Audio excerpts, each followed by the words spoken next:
नमस्कार दोस्तों, YouTube channel साहित्य अध्ययन पर आपका स्वागत है। और अभी हम सबसे पहले पढ़ रहे हैं इंग्लिश ग्रामर में बेसिकली जो भी चीज़ें होती हैं वो टेंसेस को हम पढ़ते हैं। तो टेंसेस में से 3 टेंस होते हैं, हम जानते हैं, प्रेजेंट टेंस और पास्ट टेंस और फ्यूचर टेंस। प्रेजेंट टेंस मतलब वर्तमान काल, पास्ट टेंस या मतलब भूतकाल, और फ्यूचर टेंस मतलब भविष्यकाल। तो हम ज़्यादा कठिन ना बनाते हुए, ज़्यादा क्लिष्ट ना बनाते हुए एकदम सरलता से समझते हैं। देखिए, सबसे पहले हम समझेंगे प्रेजेंट टेंस को। तो प्रेजेंट टेंस को देखेंगे तो सबसे पहले देखिए, प्रेजेंट टेंस के हम 3 पार्ट कर लेते हैं। Present indefinite tense, present perfect tense और प्रेजेंट कंटिन्यूस टेंस। पहचान क्या होती है? देखिए, प्रेजेंट इंडेफिनिट टेंस की ये पहचान है कि उसके लास्ट में ता है, ती है और ते हैं जुड़ा होगा। जैसे कि राम गाता है, श्याम खेलता है, मोहन पानी पीता है, ठीक है, और रीता गाती है, सीमा खाना खाती है, ठीक है, बीना घर जाती है, और ते हैं मतलब बच्चे खेलते हैं, बड़े बैठते हैं, ठीक है, और खिलाड़ी मैदान में जाते हैं। तो ते हैं, ता है, ती है और ते हैं जिस भी सेंटेंस के लास्ट में जुड़ा होगा। है ज़रूर होना चाहिए, ये ध्यान रखना। अगर है और है नहीं होगा तो मतलब वो वर्तमान नहीं है, ठीक है। तो है और है का होना ज़रूरी है। तो ता है, ती है और ते हैं जिस भी सेंटेंस के लास्ट में जुड़े हुए हैं उसको माना जाता है प्रेजेंट इंडेफिनिट टेंस। अब देखिए, प्रेजेंट परफेक्ट टेंस किसको बोलते हैं? तो प्रेजेंट परफेक्ट टेंस उसको बोलते हैं जिसके लास्ट में कर लिया है, कर चुका है, चुकी है, इस प्रकार से हमें सुनाई दे। जैसे कि मोहन ने खाना खा लिया है, उसने पानी पी लिया है, वह काम कर चुका है, वे काम कर चुकी हैं, वे सब काम कर चुके हैं। इस प्रकार से जो चुका है, चुकी है, चुके हैं, लिया है, इस प्रकार का जो आता है ना, परफेक्शन होने का जो भाव देता है कि हाँ, ये काम कंप्लीट हो चुका है, डन हो चुका है, ठीक है। तो वो परफेक्शन का भाव लाने के लिए उसको परफेक्ट बोला जाता है, इसलिए वो परफेक्ट है, हो चुका है, तो उसका नाम है प्रेजेंट परफेक्ट टेंस। तो इसमें हमें ध्यान रखना है, चुका है, चुकी है, चुके हैं, लिया है, कर लिया है, पहुंच गए हैं, इस प्रकार जो हो गया है ना, डन हो गया है ना काम, उसके लिए हम प्रेजेंट परफेक्ट टेंस लगाते हैं। चलिए अब प्रेजेंट कंटिन्यूअस देख लेते हैं। प्रेजेंट कंटिन्यूअस टेंस की सरल सी पहचान है। कंटिन्यूअस का मतलब होता है अभी वो चल रहा है, कंटिन्यू है। तो चल रहा है मीन्स उसमें जिसमें रहा है आए, रही है आए, रहे हैं आए, वो प्रेजेंट कंटिन्यूअस है। जैसे श्याम खेल रहा है, मोहन खाना खा रहा है, वे जा रहे हैं, है तो ये प्रेजेंट है लेकिन प्रेजेंट कंटिन्यूअस है। इस प्रकार से प्रेजेंट के 3 भेद हो जाते हैं। पहला इंडेफिनिट जिसके लास्ट में ता है, ती है, ते है आए। परफेक्ट जिसके लास्ट में लिया है, गया है, चुका है, हो गया है, चुकी हैं, चुके हैं आए। और फिर प्रेजेंट कंटिन्यूअस जिसके लास्ट में कर रहा है, रही है, रहे हैं, गा रहा है, खा रहा है, खा रही है, खेल रहे हैं, सो रहे हैं, रहा है, रही है और रहे हैं, इस प्रकार से आ जाएं, वो कहलाता है प्रेजेंट कंटिन्यूअस टेंस। तो अब चलिए हम इन तीनों को थोड़ा सा खोलकर देख लेते हैं। ज़्यादा डीपली नहीं देखेंगे, हम इजी तरीके से इन तीनों को समझ लेंगे, ठीक है। तो सबसे पहले प्रेजेंट इंडेफिनिट टेंस, हम बिना फॉर्मूले के इनको देख रहे हैं। तो बिना फॉर्मूले के एक बार देखें तो प्रेजेंट इंडेफिनिट टेंस को देखेंगे। प्रेजेंट इंडेफिनिट टेंस के लास्ट में आता है ता है, ती है और ते हैं। जैसे पहला सेंटेंस हमने लिया, वह कार्य करता है, तो वह कार्य करता है को कैसे बनाएंगे? वह को लिखेंगे ही, कार्य तो ऑब्जेक्ट हो गया, सब्जेक्ट सबसे पहले आता है, ऑब्जेक्ट सबसे लास्ट में आता है, तो कार्य को सबसे लास्ट में पहुंचा देंगे, ठीक है। तो वह कार्य करता है, तो ही, करता है क्रिया बीच में आ जाती है, तो ही करता है के लिए, ता है के लिए देखिए हमने लगाया ही डज़ द वर्क, ठीक है। तो ही डज़ द वर्क, वह पुस्तक पढ़ती है, तो she reads the book.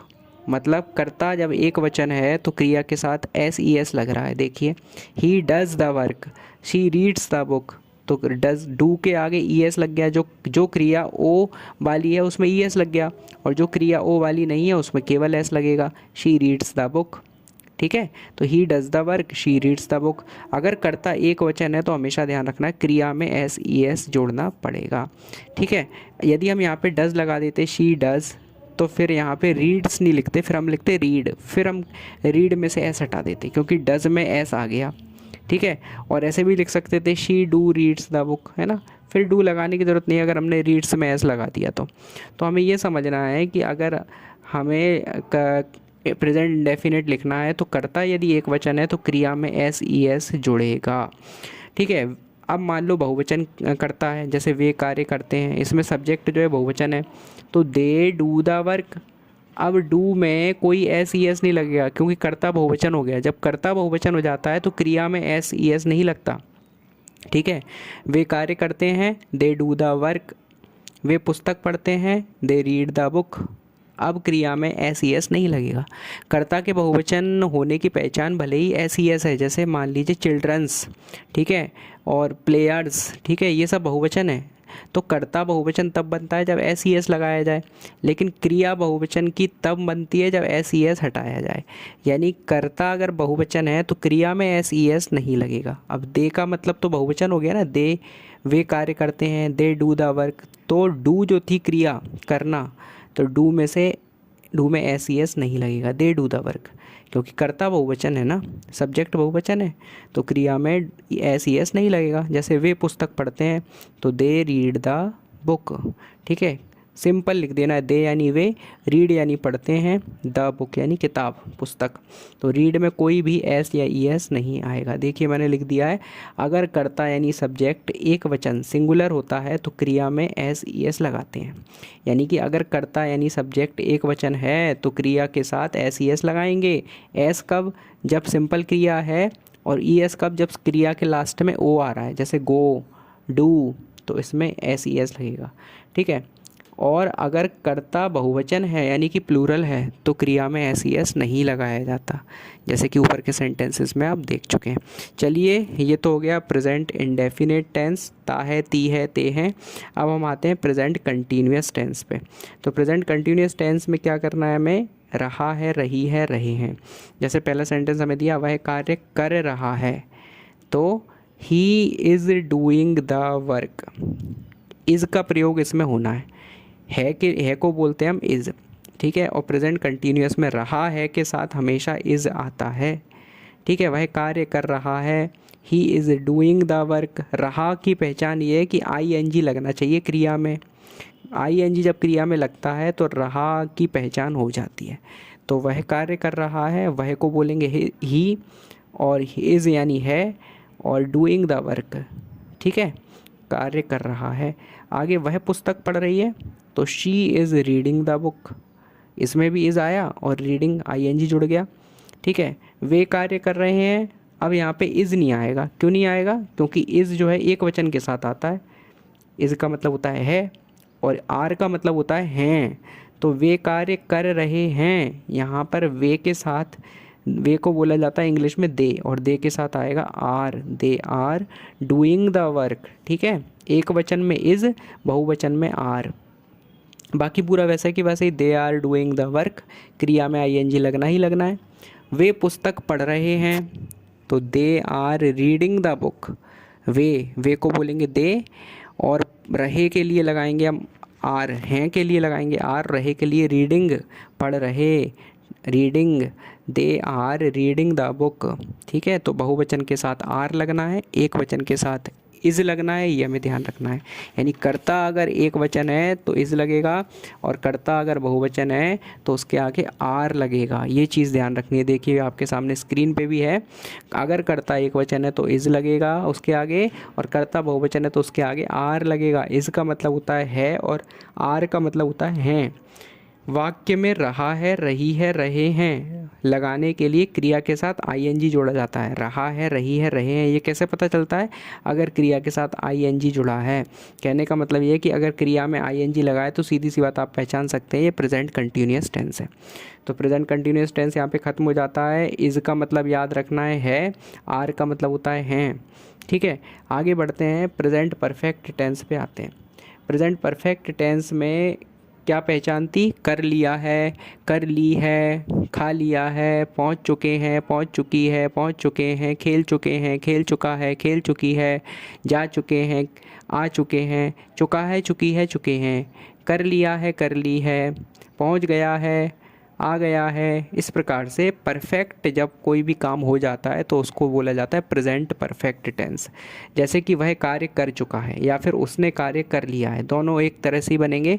He has done the work, ठीक है। हैज़ लगेगा इसमें एक वचन के साथ, ध्यान रखना। ही has done the work, done यानी जब कंप्लीट हो जाता है तो डन शब्द का यूज़ करते हैं हम, ठीक है। डू की जो डन वाली फॉर्म है वो लगेगी, डू माने करना होता है और कर चुका है पूरा, इसलिए he has done the work, या he has do the work भी लगा देंगे तब भी चल जाएगा। अगला है वह पुस्तक पढ़ चुकी है या फिर उसने पुस्तक पढ़ ली है, तब she has read the book, ठीक है। She has read the book, तो हैज़ लगा है इसमें भी, एक वचन के साथ हैज़ लगना है। एक वचन के साथ तो हैज़ लगना है, लेकिन बहुवचन के साथ क्या लगना है, तो देखते हैं बहुवचन के साथ क्या लगना है। जैसे वे कार्य कर चुके हैं तो they have done the work, देखिए बहुवचन के साथ हैव लगेगा, एक वचन के साथ हैज़ और बहुवचन के साथ हैव। वे कार्य कर चुके हैं, they have done the work, they have do the work, do भी लगा सकते हैं, ठीक है। तो ही शी इट दिस दैट तथा सिंगुलर कर्ता के साथ हैज़ लगेगा, और आई वी यू दे तथा प्लूरल कर्ता के साथ हैव लगेगा। यानी कि ही शी इट दिस और दैट, इसके साथ साथ जो एक वचन वाला कर्ता है, एक वचन वाला सब्जेक्ट है, उसके साथ हैज़ लगता है। हैज़ याद रखना, has, he has, she has, this has, that has, it has, Ram has do the work, है ना। और आई वी यू दे के साथ और या फिर प्लूरल कर्ता के साथ, बहुवचन कर्ता के साथ हैव लगता है। जैसे I have do this work, we have done this work, you have done this work, they have read the book, है ना। तो इस प्रकार से हैव लगेगा। He she it this that के साथ हैज़ और आई वी यू दे के साथ हैव, सिंगुलर के साथ हैज़ और प्लूरल के साथ हैव, यानी एक वचन के साथ हैज़ और प्लूरल यानी बहुवचन कर्ता के साथ हैव, ठीक है। ये होता है प्रेजेंट परफेक्ट टेंस। केवल इसी में हैज़ और हैव आता है प्रेजेंट परफेक्ट में। प्रेजेंट परफेक्ट यानी जो काम हो चुका है, कर लिया है। अब एक बार सिंपली हम देखें तो प्रेजेंट इंडेफिनिट में ता है, ती है, ते हैं, क्रिया के साथ एस ई एस, ठीक है। प्रेजेंट कंटिन्यूअस में रहा है, रही है, रहे हैं, क्रिया के साथ आई एन जी और इज़ और आर का प्रयोग, हाँ अगर आई आ गया तो एम का प्रयोग होगा, ठीक है। और प्रेजेंट परफेक्ट में लिया है, चुका है ना। तो इसमें क्या है, एक वचन कर्ता के साथ हैज़ और बहुवचन कर्ता के साथ हैव, ये चीज़ हमें याद रखनी है। ये चीज़ हमें आ गई। अब चलिए हम आगे प्रयोग देख लेते हैं। इज़ का प्रयोग कब करते हैं, आर का प्रयोग कब करते हैं, किसको एक वचन में काउंट करते हैं, किसको बहुवचन में काउंट करते हैं। तो इज़ का प्रयोग हम करते हैं सारे के सारे एक वचन के साथ। जैसे ही माने वह पुल्लिंग है, शी माने वह स्त्रीलिंग है, इट या फिर दिस का मतलब होता है यह है, दैट का मतलब होता है वह है नपुंसक लिंग के लिए, ठीक है। और नेम मतलब नाम किसी का एक वचन में। ये सारे के सारे के साथ इज़ लगेगा। अब आर किसके साथ लगेगा, वी माने हम, इसके साथ आर लगेगा। यू माने तुम या फिर आप, इसके साथ भी आर लगेगा। दे माने वे या फिर वे सब, इसके साथ भी आर लगेगा। और नेम्स यानी बहुवचन, ज़्यादा नाम हो तो आर लगेगा, ठीक है, एक से ज़्यादा नाम होने पर। तो कर्ता पहचान देता है कि कर्ता अगर एक वचन है तो इज़, कर्ता अगर बहुवचन है तो आर।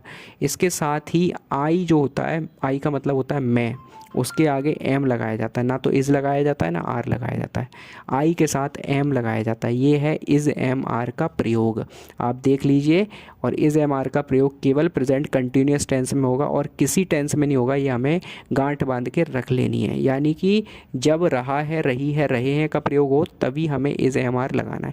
इस प्रकार से प्रेजेंट के तीनों टेंस खत्म होते हैं। Thank you.